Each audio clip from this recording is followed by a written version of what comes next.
Hi Gemini, welcome to your September 2025 forecast. We have an exciting month with a couple of eclipses happening. But before we get to that, let's start with Virgo season. So Sun is in Virgo and is currently traveling through your fourth house, which is related to family and home domestic environments. So it's mostly likely that that's where the attention will be.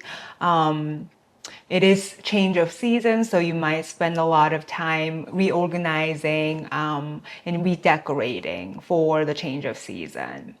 We also have Venus now in Leo, which is traveling through your third house. Venus was in Cancer last month, along with Jupiter, which brought in some nice positive energies, possibly around your finances. But right now it is in the third house, so it went from a very introverted, homebody, reflective energy to a very expressive, fiery, out there, extroverted energy. So you're probably feeling a lot more communicative, wanting to express yourself and to make social connections now in this month than compared to previous months. We also have Saturn, which just entered Pisces. It retrograded back into Pisces from Aries. So there is a bit of change in the Saturn-Neptune energy.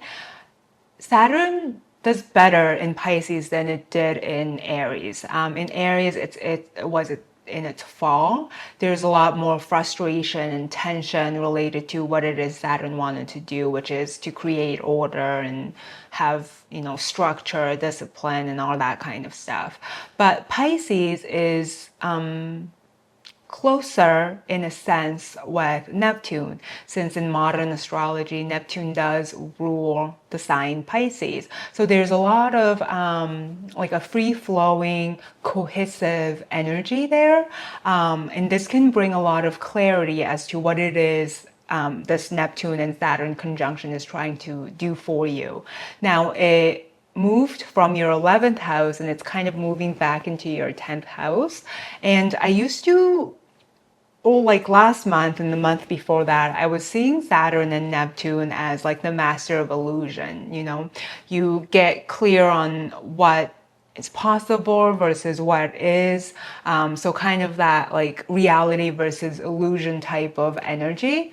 But this month, and I think it has to do with Saturn being in Pisces, I'm feeling this Saturn Neptune conjunction as more of like disbelief, not trusting what could be, the possibilities, and being able to give energy and form to our dreams, things that doesn't feel necessarily realistic, but it kind of is, because I really believe that, you do create your own reality based on what you believe is possible for you.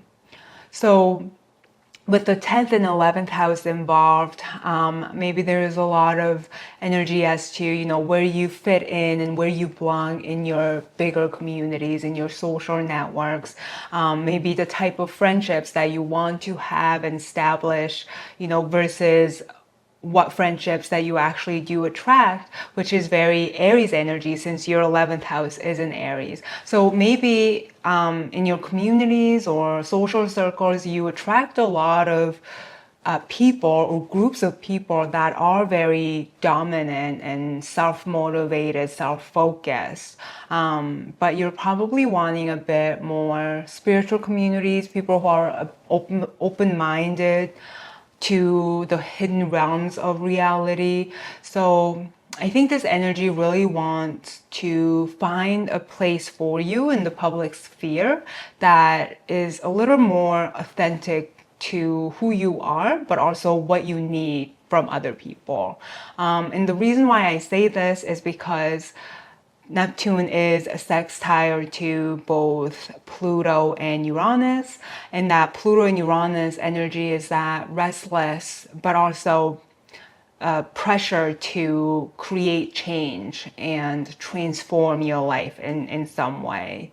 You may also even be having some sort of metamorphosis happening related to your higher beliefs, your religious or spiritual perspectives with Pluto on your 11th, on your ninth house. There may be slowly but definitely expansion of your mind, your perspective, and therefore, who you are becoming. Pluto and Uranus are trying to one another. So they're really working together towards a common goal. And that common goal can be related to your aspirations and your dreams, related to possibly your social circles or friendships. We have our first lunar eclipse on September 7th. This is a full moon where the moon is lining up with the North Node in Pisces, near also Saturn, but this is in your 10th house. And then it is opposing the sun in Virgo, which is close to the South Node in Mercury in Virgo in your 4th house. And to me, because the 4th and the 10th houses are involved, I'm getting a sense that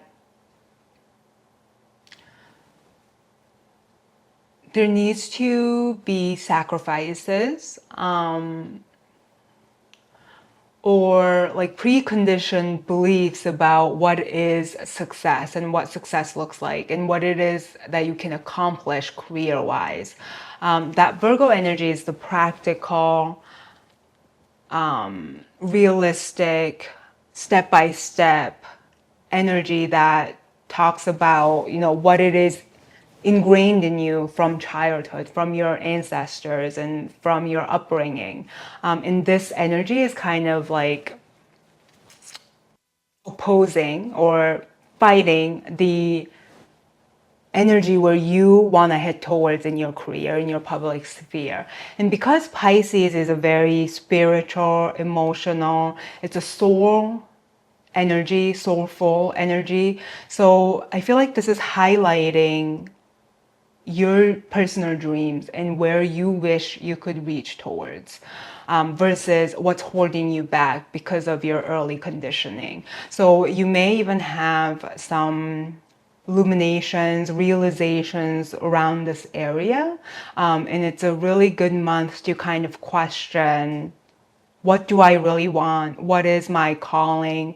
What it is that my soul is yearning for? And what's my soul's journey versus the material, realistic, physical expectations that have been placed on me. So there's a lot of, I guess, like struggle, but also battle between these two energies. And the moon really, because it's the moon is with the North Node, which is your purpose and your calling and your destiny for this life, it really wants to illuminate and bring from the hidden realms what that calling is. So I would definitely pay attention to your emotional body rather than your intellect this month. I think you can learn a lot from doing that.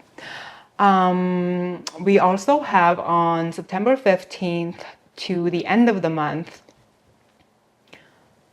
what do we have? We have Mercury lining up with the Sun in Virgo, and they are opposing that Saturn-Neptune energy. So this is just ongoing of similar energy as the lunar eclipse. But with the Mercury now lining up there, I think you will have a bit more clarity around this area of your life. And then on the 21st, we have the solar eclipse, which is happening, refrigerator. The solar eclipse is happening in the 29th degree of Virgo. Sun and moon are lining up along with the South Node. This really is bringing attention to what it is that you need to let go of, what you need to release in order to move forward with your life, with your life's trajectory.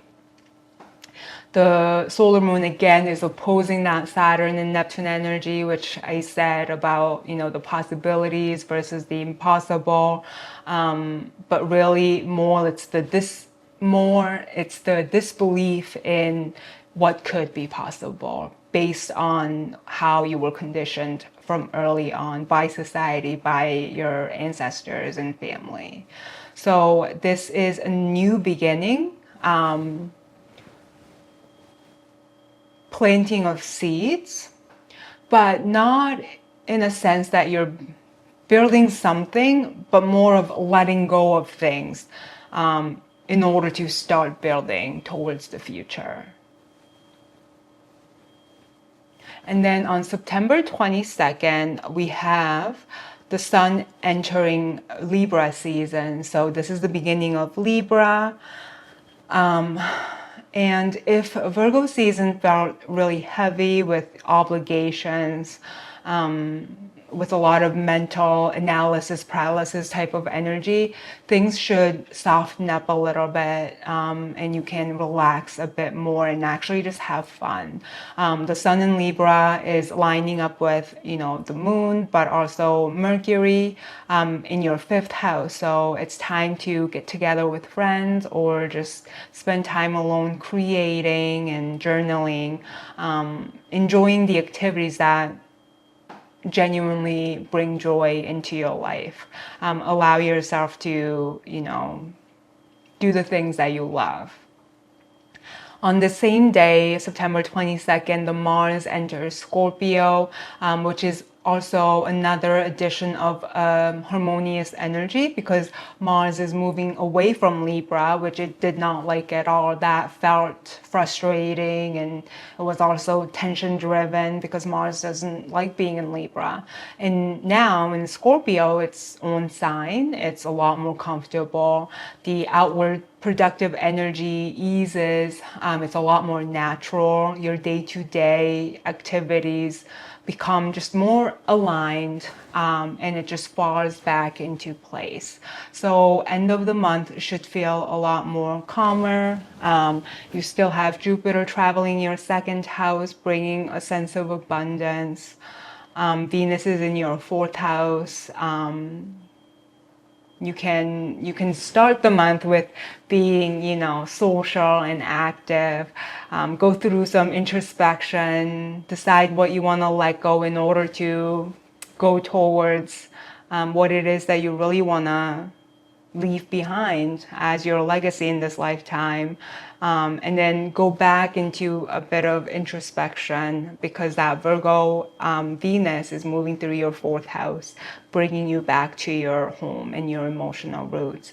But this month it's not an easy month. The eclipses it can be very erratic, it can be very energetic, pressuring type of energy, but it can also bring in a lot of illumination and epiphanies.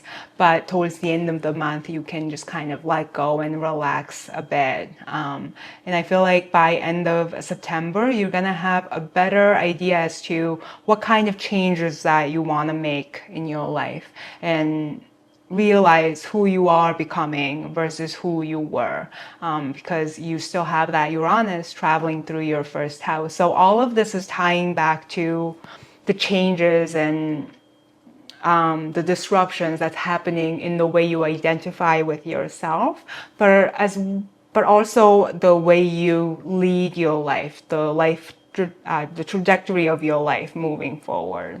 So I hope this was informative, and best of luck to you, Gemini. Bye.